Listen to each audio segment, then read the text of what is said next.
हर हर महादेव मित्रों। शुभ ज्योतिष में आप सभी का पुनः स्वागत है। धनेश का रहस्य, आपकी तिजोरी की चाबी पार्ट 3 में आप सभी का स्वागत है। एक बार फिर आप सभी को याद दिला दूं कि कुंडली में दूसरे भाव यानी सेकंड हाउस को मुख्य रूप से धन भाव कहा जाता है। इसी भाव के स्वामी को धनेश कहा जाता है। आपकी कुंडली के दूसरे भाव में जो भी राशि लिखी है, उस राशि का स्वामी आपका धनेश है।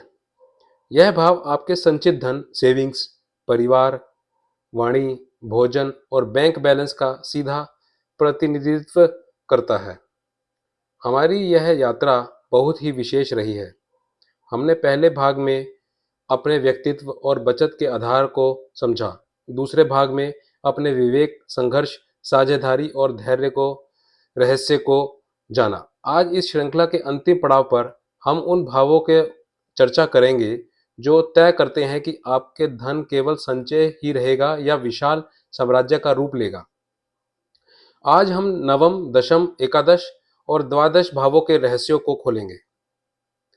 सबसे पहले बात करते हैं उस स्थिति की जब धन भाव का स्वामी नवम भाव में बैठता है।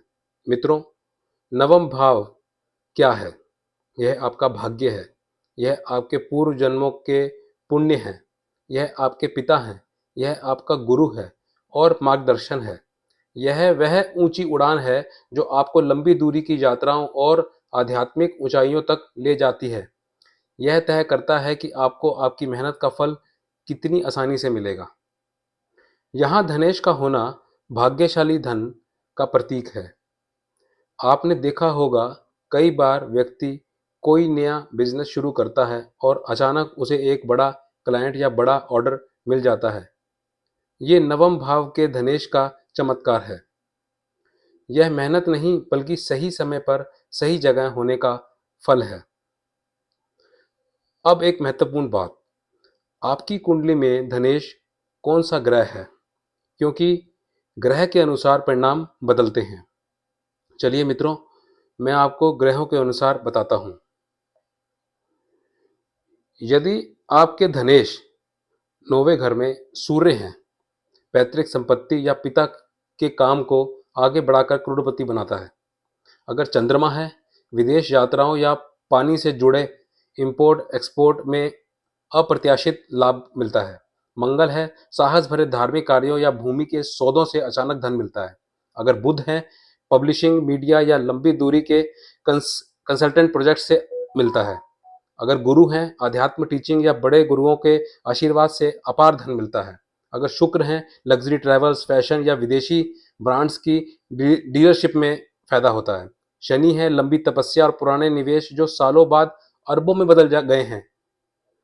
इससे हमें यह सीख मिलती है कि यहाँ धन की रक्षा धर्म से होती है।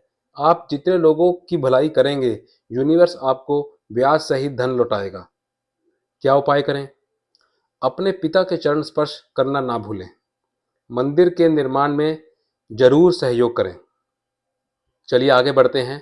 यदि धन भाव सेकंड हाउस का स्वामी दशम भाव में है तो क्या होता है? तो मित्रों, यहाँ पर कर्म ही धन है। मित्रों, दशम भाव क्या है? यह आपका कर्म है। यह आपकी कार्यशैली है। यह समाज में आपकी साख मतलब रेपुटेशन है।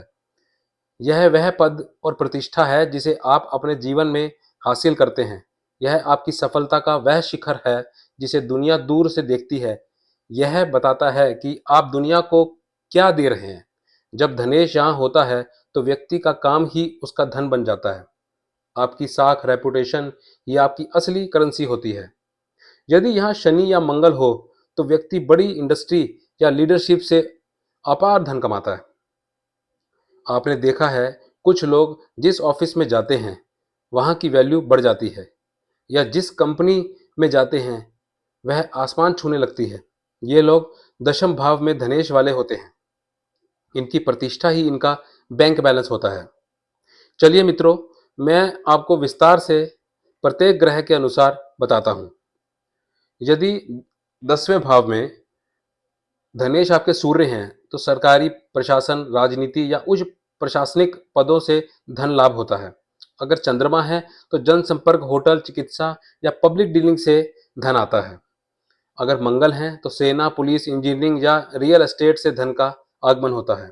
अगर बुध है तो बैंकिंग, लेखन, व्यापारिक प्रबंधक या मार्केटिंग से विशेष लाभ होता है। अगर गुरु हैं तो परामर्श, कानून, शिक्षा संस्थान या प्रबंधन से धन और यश मिलता है। अगर शुक्र हैं तो मीडिया, फैशन, फिल्म या लग्जरी ब्रांड से धन का लाभ होता है। अगर शनि है तो लोहा, कोयला, निर्माण या बड़े कारपोरेट नेतृत्व से स्थायी धन मिलता है। इससे हमने यह सीख मिलती है कि यहाँ आलस्य करना आत्महत्या के समान है। मतलब यहाँ आलस्य का कोई स्थान नहीं है। आप समाज में जितना बड़ा नाम कमाएंगे, धन उतना ही आपके पीछे आएगा। क्या उपाय करें? प्रतिदिन अपने कार्य क्षेत्र में जाने से पहले भगवान गणेश का ध्यान जरूर करें। अपने काम में ईमानदारी बनाए रखें। चलिए मित्रों, आगे बढ़ते हैं। अगर यदि धन भाव सेकंड हाउस का स्वामी एकादश भाव में हो तो क्या होता है? तो मित्रों, पहले लाभ का महासागर है ये भाव। मित्रों, एकादश भाव क्या है, पहले ये जानते हैं। यह आपकी इच्छाओं की पूर्ति है। यह आपकी कमाई का स्रोत है। यह आपके मित्र, बड़े भाई बहन और वह नेटवर्क है जो आपको आगे बढ़ाता है। यह वह जादुई द्वार है जहां से आपकी मेहनत का फल लाभ के रूप में आपकी तिजोरी में आता है। यह आपकी आशाओं और बड़े सपनों का घर है। यह वो स्थिति है जहां व्यक्ति पैसिव इनकम का मास्टर होता है। वह सो रहा होता है तब भी पैसा आ रहा होता है। बड़े बड़े बिजनेसमैन जिनका नेटवर्क ही उनकी ताकत है, उनका धनेश अक्सर यहीं बैठा होता है। यह स्थिति नेटवर्किंग का जादू है। यहाँ आप जितने ज़्यादा लोगों से जुड़ेंगे उतनी ही ज़्यादा कमाई करेंगे। चलिए मित्रों, मैं आपको ग्रहों के अनुसार बताता हूँ।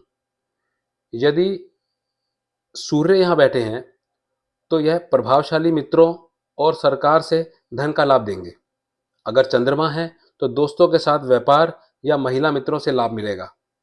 अगर मंगल है तो छोटे भाई बहन या साहसी नेटवर्किंग से लाभ होगा। अगर बुध है, दोस्तों के समूह के साथ मिलकर किए गए व्यापार से लाभ होगा। अगर गुरु हैं तो बड़े बड़े ज्ञानी व्यक्तियों के समूह से धन प्राप्ति होगी। अगर शुक्र हैं तो कलात्मक मित्रों और ऐश्वर्य के नेटवर्क से लाभ होगा। और अगर शनि है तो बड़े औद्योगिक संगठनों या पुराने मित्रों के सहयोग से स्थायी आय होगी। इससे हमें यह सीख मिलती है कि एकादश भाव में धनेश का होना यह सिखाता है कि धन अकेले नहीं बल्कि एक बड़े नेटवर्क के माध्यम से बढ़ाया जा सकता है। क्या उपाय करें? बड़े भाई का सम्मान करें। सोशल वर्क या एनजीओ में अपना समय लगाएं। समय समय पर पक्षियों को दाना जरूर डालें।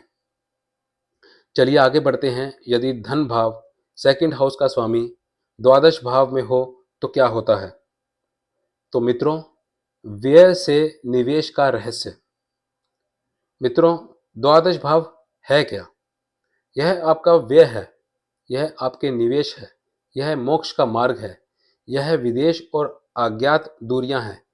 यह वह शक्ति है जो सिखाती है कि धन को सिर्फ जोड़ना ही नहीं बल्कि सही जगह खर्च करके उसे कैसे बढ़ाना है। यह आपके सपनों की दुनिया है और अंतरात्मा की शांति का स्थान भी है। सबसे महत्वपूर्ण भाव व्यय। बहुत लोग डरते हैं कि यहाँ पैसा खर्च हो जाएगा, पर याद रखिए, जो खर्च करना नहीं जानता वह बढ़ाना क्या जानेगा। कभी सुना है कि किसी ने करोड़ों खर्च किए और बदले में अरबों का एसेट बनाए? ये द्वादश भाव के धनेश वाले लोग हैं। इन्हें पता होता है कि पैसा कहाँ डंप करना है ताकि वह ग्रो करे। चलिए मित्रों, मैं आपको ग्रहों के अनुसार बताता हूँ। यदि यहाँ सूर्य हो तो विदेशी कार्यों या अस्पताल या आश्रम के निर्माण से लाभ होता है। अगर चंद्रमा है तो विदेश यात्राओं या जल के स्रोतों से धन का लाभ होता है। अगर मंगल है तो विदेश में तकनीकी कार्य का या दान्य पुण्य से आत्मसंतुष्टि मिलती है। अगर बुध है तो आयात निर्यात, में कंसल्टेंसी में लाभ होता है। अगर गुरु हैं, विदेश शिक्षा या धार्मिक कार्यों में निवेश से धन वृद्धि होती है। अगर शुक्र हैं तो विदेशी लग्जरी उत्पाद या विदेश में कला के प्रदर्शन से लाभ होता है। अगर शनि है, विदेशी औद्योगिक इकाइयों या पुराने निवेशों से धीरे धीरे धन लाभ होता है। इससे हमें यह सीख मिलती है कि यहाँ धनेश यह सिखाता है कि धन को रोक कर रखने के बजाय सही दिशा में व्यय निवेश करना ही उसे बढ़ाने का असली तरीका है। क्या उपाय करें? अपनी कमाई का 1% हिस्सा अस्पताल या किसी जरूरतमंद की दवाई के लिए खर्च करें। फिजूल खर्ची से बचें। मित्रों, आज हमने 12 भावों का रहस्य पूरा किया। अब आप समझ गए होंगे कि आपकी कुंडली में धन का रास्ता कहाँ से है। पर मुझे पता है आपके मन में एक प्रश्न अभी भी है, क्या मेरी कुंडली में अरबपति बनने का योग है? अगले बहुत ही धमाकेदार वीडियो में हम बात करेंगे राजयोग की। हम जानेंगे कि कौन से ग्रहों की युति आपके जीवन में वो पावर ला सकती है जिससे आप साधारण से असाधारण बन सकते हैं। क्या आपकी कुंडली में भी गज केसरी, बुध आदित्य या यश योग जैसी शक्तियां हैं? यह जानने के लिए चैनल से जुड़ना बहुत जरूरी है।